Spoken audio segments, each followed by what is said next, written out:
In this documentary, I shall be talking about how the cinematography came to be as important as it is nowadays and how it was used in Pulp Fiction by Quentin Tarantino. Quentin Tarantino is a very famous director, and to this day he still shoots on film, which is quite an expensive thing to do as nowadays most of it has been digitalised. First of all, in the beginning of cinema, Edward Muybridge came up with the 12 images of motion studies. In 1872, a racehorse owner hired Muybridge for a photographic study where the question of all 4 hooves of a horse were off the ground or not. When he took the pictures, they discovered that indeed all the hooves do come off the ground. He used 12 cameras to get the pictures of the galloping horse that proved it. This added to cinema as it gave an edge, as the human eye cannot break down everything like a camera could do.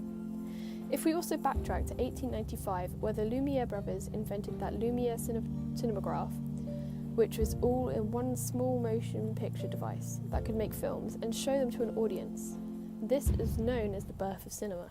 I then also interviewed my lecturer Brendan, and here are the questions and answers he gave about cinematography. I hope you enjoy. What do you think the effects of cinematography does to a film? It's one of the key elements of film. It's one of the elements that helps you in the storytelling.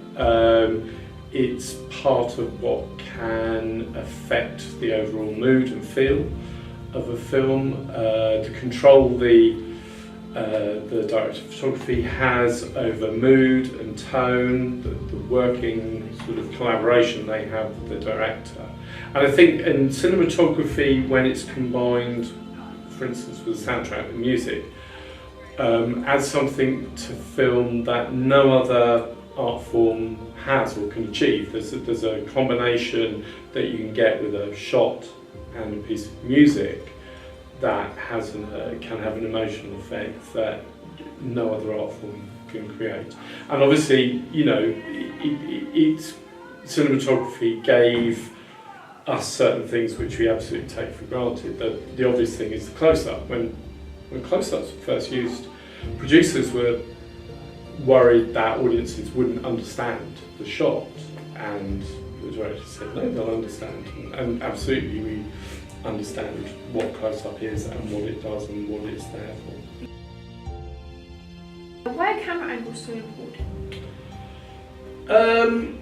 Well, you can do all sorts of things with them. Again, you can direct an audience's response to particular scenes. The obvious stuff with camera angles is, you know, there's a kind of language that goes with it. Low angle looking up makes something seem more powerful. High angles looking down makes them seem less powerful. Those are obvious things. But you can also create create a kind of a composition that is off balance. You can create a mood or tone of something that is not right by the way that you shoot, where you put the camera. Things like Dutch tilts, which obviously, you know, tell the audience subconsciously usually that something doesn't quite add up, something's off balance or something is wrong. So the way that you shoot a scene, where you put the camera, the angles you're using, again is a big part of, all of it is to do with storytelling, to be honest. All of the different elements are there to help tell the story. We should have shotguns with this kind of deal. How many up there? 3 or 4. That's counting our guy? Not sure. So that means it could be up to 5 guys up there? It's possible. We should have fucking shotguns.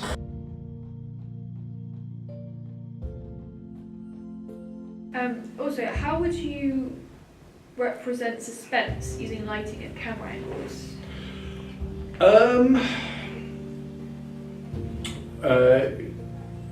For cinematography as a whole, obviously, suspense, tension, that kind of mood is a lot down to the lighting.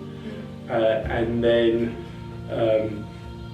one of the obvious things is if you shoot scenes where there's lots of darkness, there's lots of space but lots of darkness, then you're automatically creating tension and suspense for the audience because they don't know what's in that darkness. And always with those kind of films, we're always aware of something is about to happen.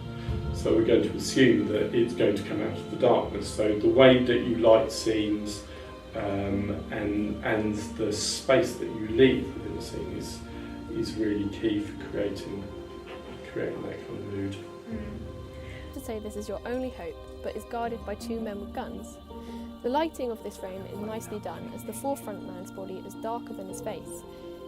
It's trying to make it seem as though you have to look right at his face when he is talking, as he's big and intimidating. The man in the background is darker and not lit as well, so he is as though he's inconsequential.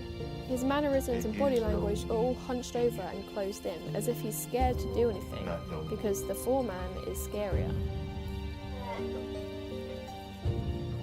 I've chosen to talk about cinematography in Pulp Fiction, as it is a cult classic and has held up very well to this day. The cinematographer of the movie, Andreas Sekula, from Reservoir Dogs, and then later made himself from his work on this movie. He used unconventional shots for this movie, such as having a camera on a low-angle shot on a tilt, as though to show the perspective of a person tied up in the trunk of a car. He also created some iconic shots of the characters, such as the close-up of Samuel L. Jackson sipping Sprite, the dancing scene between John Travolta and Uma Thurman, and also the shot of John Travolta and Samuel L. Jackson both holding guns walking into a room. He did wonders for this movie and it made it a joy to witness on screen. Some of the main influential people throughout the years of cinematography would be Roger Deakins. Now, Roger Deakins found work as a cameraman, assisting the production of documentaries in various locations for about 7 years approximately. And, well, to fast forward, Deakins' first feature film in America was a cinematographer, and he was working on Mountains of the Moon in 1990. He shortly began his collaboration with the Coen brothers in 1991 on the film Barton Fink. The director, Barry Sonfield, worked as a cinematographer on the Coen brothers' previous 3 films. Since then, Deakins has been the Coen's main cinematic collaborator and has been their principal cinematographer ever since. One person in the cinematography field would be Darius Khondji. Now, after his time in the United States, he returned back to France in 1981 and worked as an assistant for cinematographers like Bruno Newton, Martin Schaeffer and Pascal Marty. He worked as a lighting decorator in some music videos and commercials. However, his second feature film was Le Trésor des Lachenais, 1991. I may have said that wrong. A low-budget, black and white, post-atomic adventure film. His work on this movie was significant enough to warrant the Cahiers du Cinéma to publish one of his rare interviews with the cinematographer. It was on this film that he demonstrated an affinity for cinemascope. He remarked in a review, "I think it's the most beautiful format to frame. One can become absorbed in faces when they're framed in scope." His subsequent work on Delcation established his international reputation and earned him a Caesar nomination for Best Cinematography.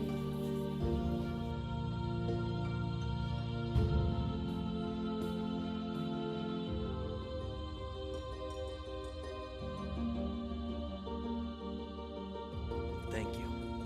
It's his first day on Wall Street. Give him time. Thank you. Mm-hmm. Thank you. Mr. Hammond, you were able to do drugs during the day and then still function, still do your job. How the fuck else would you do this job? Cocaine and hookers, my friend. Right.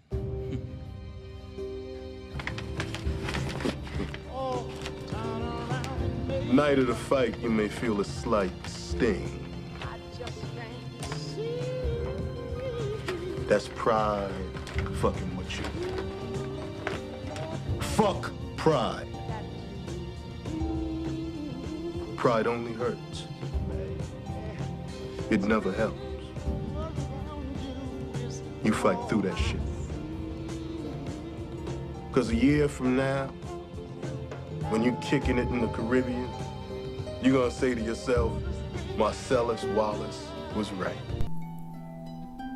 In conclusion, after researching the topic of cinematography for this documentary, I have learned a lot about the role of cinematographer and cinematography in the industry, and how to this day, if Edward Muybridge had not done his 12 motion pictures, or the Lumiere brothers had not created the cinematograph, we would not be where we are today with film, and how important it is.